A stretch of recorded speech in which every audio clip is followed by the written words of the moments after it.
take a look at Federalist 68. Like I said, starting Federalist 67, Alexander Hamilton is going to spend time on 11 essays to go through the provisions that relate to the office of president, to the presidency, to the executive branch. This will be the second one, those 11 essays. And actually, he starts by saying this is one of those, what we're going to talk about is one of those things that our critics have not really criticized us that much for, which is very interesting because they've been attacking him left and right. And it's the Electoral College.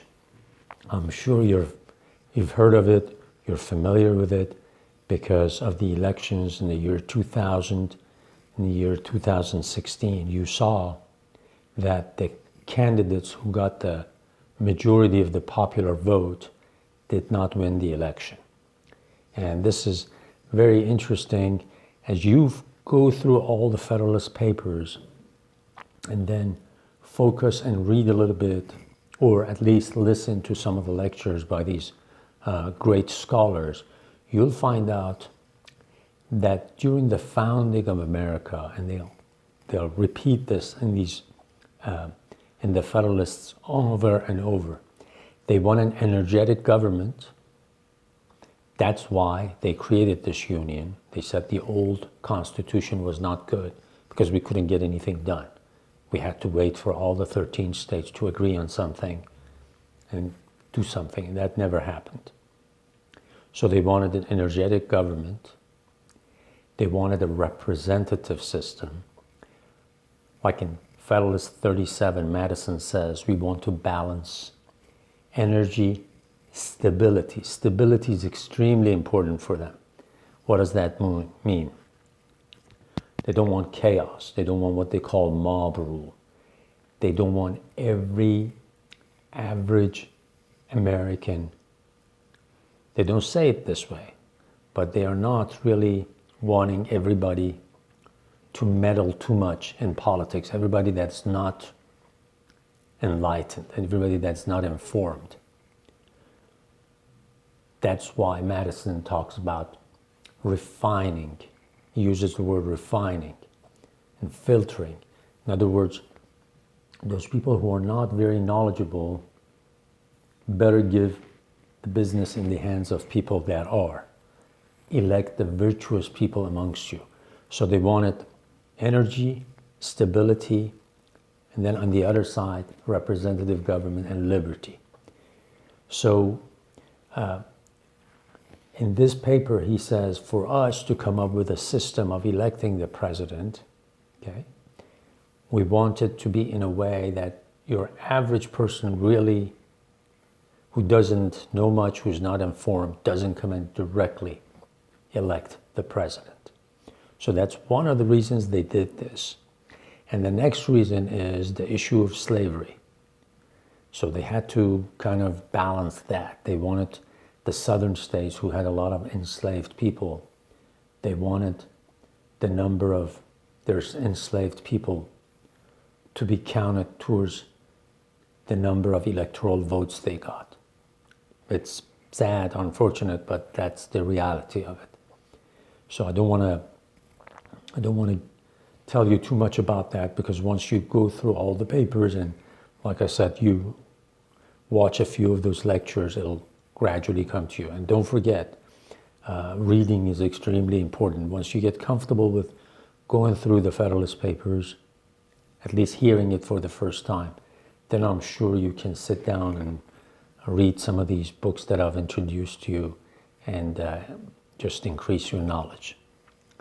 And as we go forward, I will give you a little bit of explanation. This, by the way, if you remember in the last paper, I mentioned that according to Gordon Lloyd, who's in charge of the Teaching American History.org, he mentions that there are 6 essays that Hamilton actually names the pseudonym of the Anti-Federalist who's criticizing them. Here, the pseudonym of the Anti-Federalist is Federal Farmer, and that's most likely Richard Henry Lee. Yeah. So let me start reading this.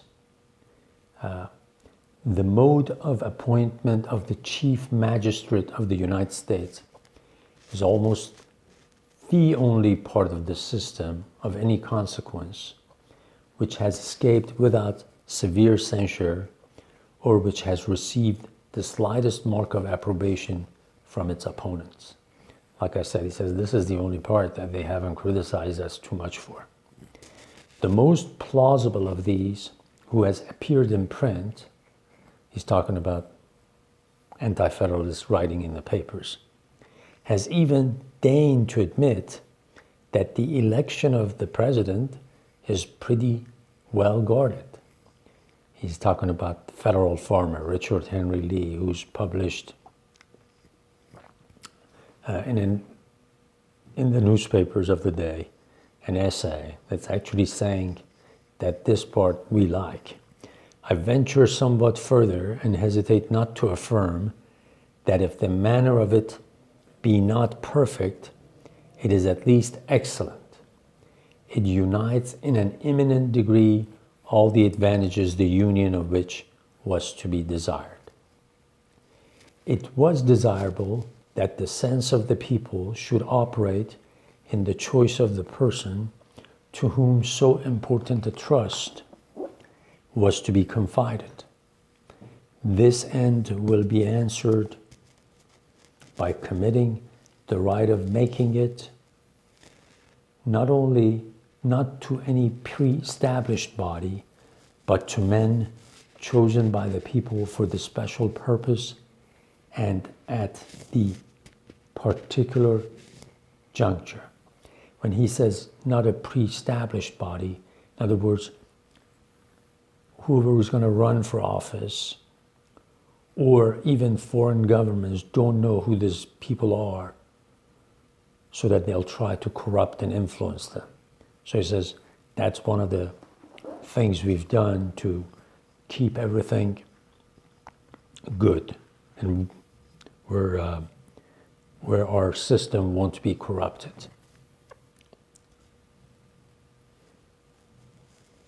It was equally desirable that the immediate election should be made by men most capable of analyzing the qualities adapted to the station and acting under circumstances favorable to deliberation and to a judicious combination of all the reasons and inducements that were proper to govern their choice. A small number of persons selected by their fellow citizens from the general mass will be most likely to possess the information and discernment requisite to so complicated an investigation. So just choosing the right person for a president, to be a president, is very a delicate subject. So you need discerning people. You need wise people that are informed and can make a good choice. And he says that he's indirectly saying that we are separating this from mass of the people. So the people in large will elect some people, and these people will elect the president, or will say, this is the person that we want to be our president. This is the vote of this state.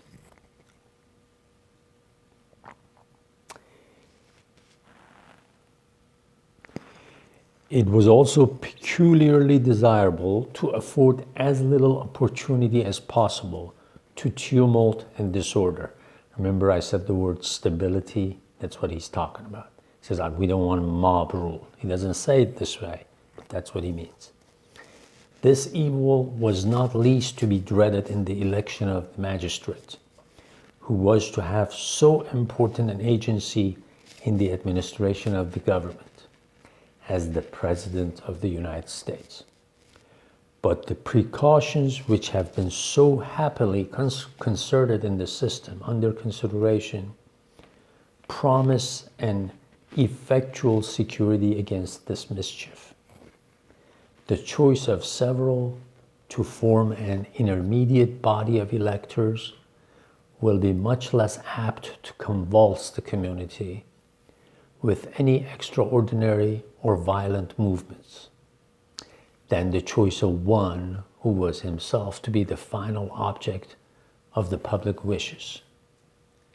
And as the electors chosen in each state are to assemble and vote in that state in which they are chosen, this detached and divided situation will expose them much less to heats and ferments which might be communicated from them to people than if they were all to be convened at one time in one place. Now, as you can see, things have changed. One important, very important thing that I should have said at the beginning of this part is just focus on the communication.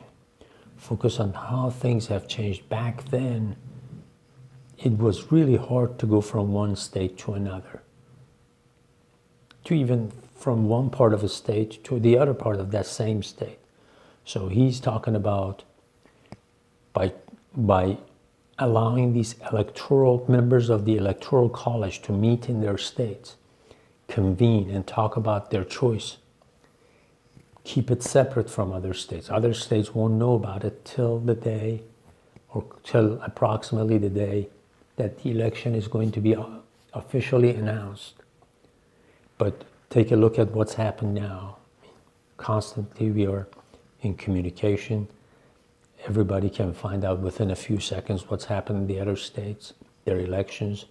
So keep that in mind as we go forward.